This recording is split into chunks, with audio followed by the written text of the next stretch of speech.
This video is brought to you by Squarespace. If you need a website or domain, check out Squarespace for an all-in-one solution. Hey everyone, and welcome to a new video. Do you come home from a photography outing and always seem to find a way to screw up a bunch of exposures, or fail to capitalize on an opportunity? In this video, I'm going to go over the 5 most common mistakes made by beginner photographers and what you can do about it so that it doesn't happen to you. Don't forget to stay for my bonus tip, where I'll show you how to get from this to this. My name is Simon D'Entremont, and I'm a professional nature and wildlife photographer living in Eastern Canada. I make weekly videos giving you photo tips or taking you behind the scenes for wildlife and nature photography. Subscribe if you want to see more.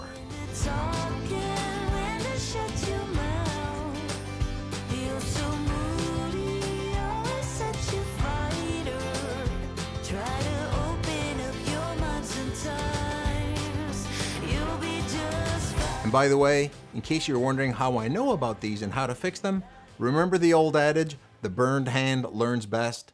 When it comes to mistakes, been there, done that, and got the t-shirt, as they say.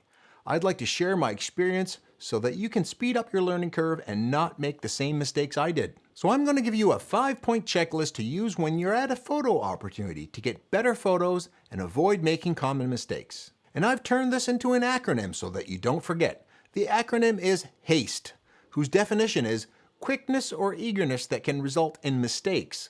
So these tips are about stopping for a second and checking these 5 things when taking a photo. H is for highlights. One of the number one things I see all the time and did myself many times is blowing out my highlights. By blown out, I mean overexposed. This is a common problem for novice photographers. What this means is that when you have bright parts to your photo, sometimes your camera can't capture all of the tonal range of your photo, that is from lightest to darkest. What this ends up doing is that the bright parts of your photo are so bright that they're pure white. There's no digital information there at all. And if you try to darken those parts of your photo in processing, it will be to no avail. All you're going to get is gray. To solve this, you need to lower the exposure of your photo to preserve these highlights. But how do you know when it's about to happen? First, check your back LCD to see if you're overexposing these bright areas. Learning to use a histogram is a great tool for this, and the main issue is to make sure that the histogram isn't touching to the right-hand side. That means blown out whites. Lower the exposure using exposure compensation, or if you're in manual mode, by adding a little bit of shutter speed, reducing your aperture, or lowering the ISO. These 3 all darken the photo. Do this until there's a small gap in the histogram from the right-hand edge. Another great tool that many cameras have are what are called blinkies. On some cameras, they're called highlight alerts. If you turn these on, your camera LCD will show blinking areas that mean you're overexposed. Lower the exposure until the blinking stops. Or, while not super accurate, check your photo on the back LCD and see if any areas appear too bright or pure white. If so, adjust the exposure until it's not a problem, as once you overexpose a photo, it's not fixable in post-processing. The A in HASTE is AND. Mistake number 2 is missing the big picture. Best photographers find a way to get a photo of a subject and something else complementary. Light, nature, weather, juxtapositions, patterns, or anything else. The beginner mistake here is to take a photo of a subject and nothing. A subject, period. The next time you're ready to take a photo, ask yourself, this is a photo of my subject and what?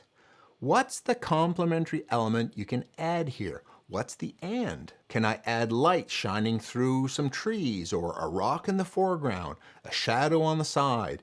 Anything that adds another element to the photo. It doesn't need to be something else, but it can be an effect on your subject, like rim light, for example, or a reflection. Here I had this aurora over the ocean, but I thought to myself, this is a scene of the aurora and? The ocean was okay, but the lights of a village below added a touch of something to the scene, a sense of scale in this case. Another example is shooting this aurora next to this fence. It gives it a sense of scale and adds a little bit of something to the aurora photo. The and can also be a nice sun setting, a splash of water, an interesting feature in the background, or your subject doing something interesting. I'd like to thank the sponsor of this video, Squarespace. I built my own website using Squarespace and it was easy. I use it for e-commerce. I can accept payments from PayPal or credit cards, even internationally, and I get notifications when I get orders, as well as great analytics using the app on my phone or tablet to keep track of my business. When you want to add a new product or showcase something, it's easy to add a new page to your website using templates, like I did recently to highlight my new Botswana photo safaris, and I added some nice photos and text to show people about the experience using an easy drag and drop system. Head to squarespace.com for a free trial, and when you're ready to launch, go to squarespace.com/Simon for 10% off your first purchase of a website or domain. The S in haste is for subject. The problem here is the lack of a clear subject or compelling feature to your photo. So if you take a photo and the motivating element of your photo isn't obvious, you're lacking a subject. Your photo needs to have something a bit obvious as its focal point, a place where you want your viewer's eye drawn to. Is it a rock, a flower, a bird, a building? An example where you don't have a subject is a photo of a beach shot from land out to sea into a cloudless sky. There's no subject there. Other times there are several nice things in a photo, but none of them have been set up to take the lead role. As Confucius said, "He who chases two rabbits catches neither." If you try to highlight several things equally at the same time, chances are you're highlighting none of them. Get a low angle on something in the foreground to highlight it, or get an angle that makes it obvious what the main character in your photo is. Make it more prominent, or shoot it from the side to get some leading lines that go up to it, pointing it out in the photo. Other options are to get closer to a foreground object to make it bigger in the frame, or flanking the subject with features that make it stand out as different, or have the subject be brighter or darker than the rest to stand out some more, or to have your background and surrounding features a different color to set it apart. T is for tree in the head. What I mean by this is, take a moment to see if there are weird things in your photo that mess them up, including having trees or branches sticking out from your subject or people's heads or in their faces. This includes telephone poles in the middle of your photo, or mailboxes, or power lines, or people in the background, a McDonald's sign, or other weird things. Most of these can be avoided by moving your subject or by moving sideways yourself to change your perspective. You can also make them disappear by using a wide aperture, making for a thin depth of field and blurring out the background. That was the case in this photo of a fox, where I blurred out this telephone pole so that it's hardly visible unless I point it out. Now, this moving around to get rid of obstacles in the background is a very handy skill that will greatly improve your photography. I use it to get the backgrounds I want behind my wildlife subjects, like in this example. It's not just useful to get telephone poles out of people's heads.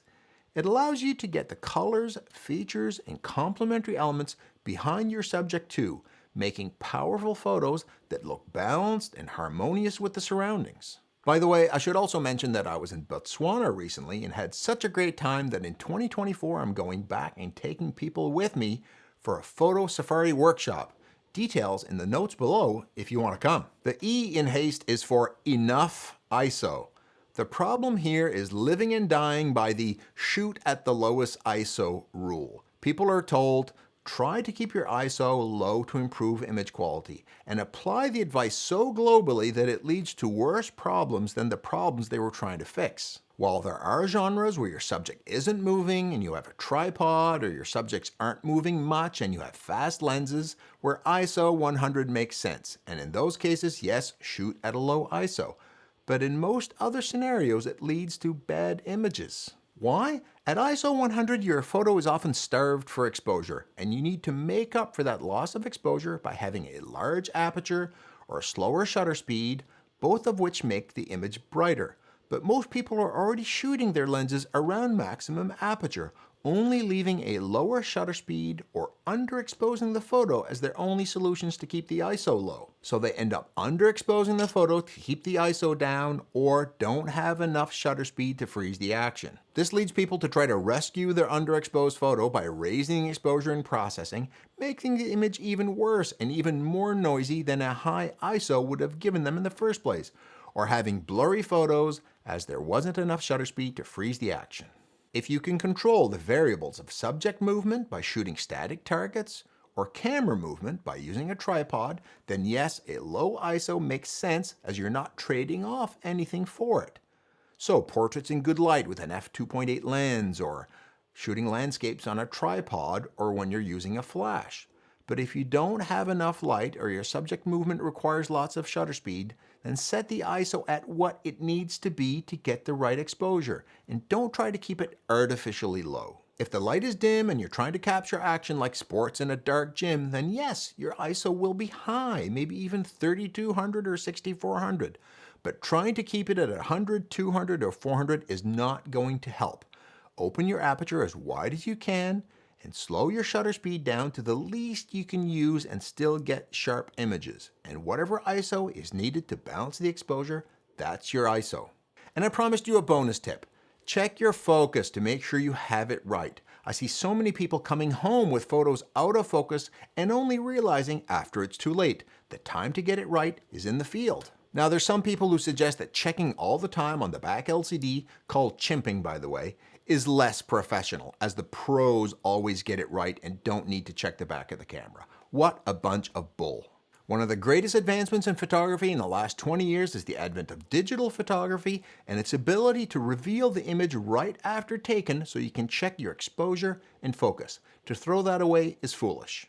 So to nail focus, there's a few things you can do. If you're on a tripod and your subject isn't moving, taking the time to get the focus right before the shot makes sense.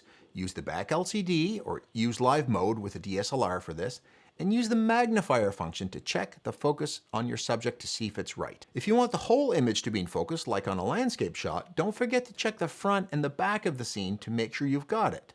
If not, either refocus using the shutter half press or manually focus if that's the technique you're using. A quick tip: by focusing your camera at the 1/3 position in your scene, you maximize the odds that everything will be in focus in a large landscape shot, for example. Use a small aperture for this also, like f8 or f9 for a deeper depth of field. Now for action and moving targets, checking before the photo is taken is a challenge, so check the photo after you've taken it on the back LCD. Use the magnifier function to critically check for focus. Remember that for wildlife, pets, and portraits, getting the eye in focus is what's important. Check to see that your focus is right. If you don't have it nailed down, retake the shot if the opportunity is still there. If the opportunity has passed, use this as a learning opportunity or a diagnostic opportunity. Did you focus too near, too far, fail to acquire in the first place? What could you have done differently? Can you pre-focus to the distance the subject is likely to appear to speed up acquisition of focus on your target? Or can you adjust the camera's autofocus parameters to be stickier to the acquired target or more responsive to react to movements? So now you have a checklist to use when you're about to take a photo that you can go through and refine and improve the chance that the next pick will be a keeper in your collection. Think of the acronym HASTE: highlights, and subject, tree and head, and enough ISO. And remember not to shoot in haste and to stop for just a second and to make sure these common problems have been addressed. If this last subject of focus is an issue you're struggling with, I have a whole video on focus. You can see it here. If you like this video, give it a like and YouTube will show it to even more people, helping others and new photographers to get their own amazing photos. I know you can do it.